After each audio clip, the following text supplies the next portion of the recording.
Brought to you by TechnoSpark 20 series smartphones. I'm superhuman.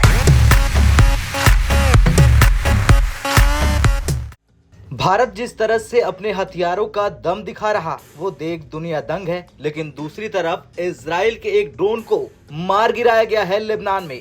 ये वही drone है जो भारतीय वायुसेना में शामिल है। इस ड्रोन का नाम है हार्मिस ड्रोन।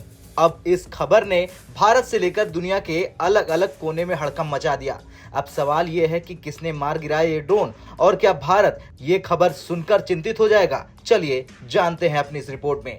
दरअसल दुनिया में इजरायली हथियारों की धमक है। इजराइल की टेक्नोलॉजी ने दुनिया में अपना अलग स्थान बना रखा है और भारत भी दोस्त इजराइल से आए दिन हथियारों की खरीदारी करता है। लेकिन अब ये खबर कहीं न कहीं भारत की टेंशन बढ़ा रहा। दरअसल भारत और इजराइल हार्मिस ड्रोन का ज्वाइंट प्रोडक्शन करते हैं और मिडिल ईस्ट की खबर के अनुसार इसी साल भारत ने फरवरी के महीने में इजराइल को हार्मिस 900 ड्रोन की सप्लाई की थी।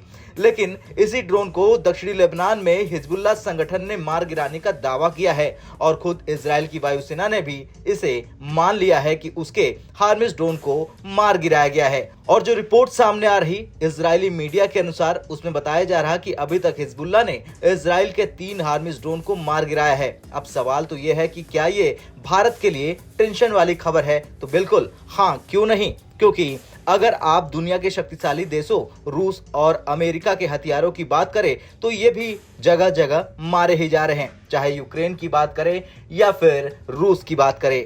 इसलिए ये कहना गलत नहीं होगा कि युद्ध के मैदान में अमेरिका, रूस, चीन या फिर इजराइल किसी भी देश का कोई भी हथियार क्यों ना हो वो अभेद्य हो ही नहीं सकता। यानी कि युद्ध के मैदान में हर हथियार के मार गिराए जाने की पूरी संभावना होती है। इसलिए ये नॉर्मल सी बात है। लेकिन सच ये है कि हार्मिस ड्रोन को मारा जाना भारत के लिए टेंशन की बात है। अब भारत और इजराइल इसे और भी ताकतवर बनाने पर जोर देंगे।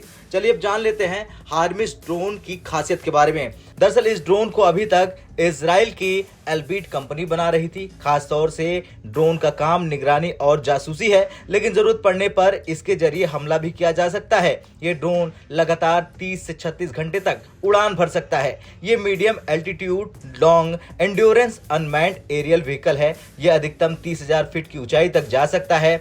इसका विंग स्पेन 49 फीट है। वजन करीब 970 किलोग्राम है। ये 450 किलोग्राम वजन के पेलोड लेकर उड़ान भर सकता है। इसे चलाने के लिए सिर्फ 2 लोगों की जरूरत पड़ती है जो कंप्यूटर के जरिए इस पर नियंत्रण रखते हैं। इसकी लंबाई करीब 27.3 फीट है। यह अधिकतम 220 किलोमीटर प्रति घंटे की रफ्तार से उड़ सकता है। हालांकि आमतौर पर 112 किलोमीटर प्रति घंटे की गति से उड़ान भरता है।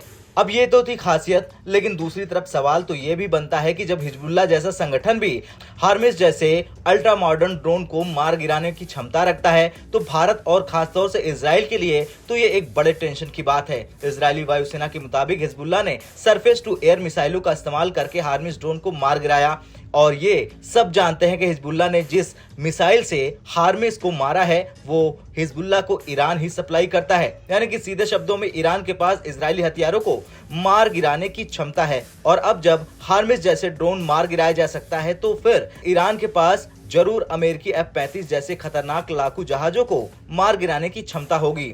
लेकिन इस खबर ने भारत को तो चिंतित कर ही दिया है, क्योंकि हिजबुल्लाह तो दूसरे देश से हथियार लेता है, लेकिन उससे कहीं ज्यादा अत्याधुनिक हथियार भारत से बार बार जमीन विवाद करने वाले चीन के पास है।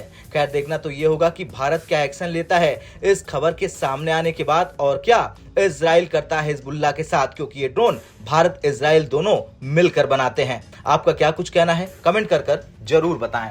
ब्यूरो रिपोर्ट भारत तक।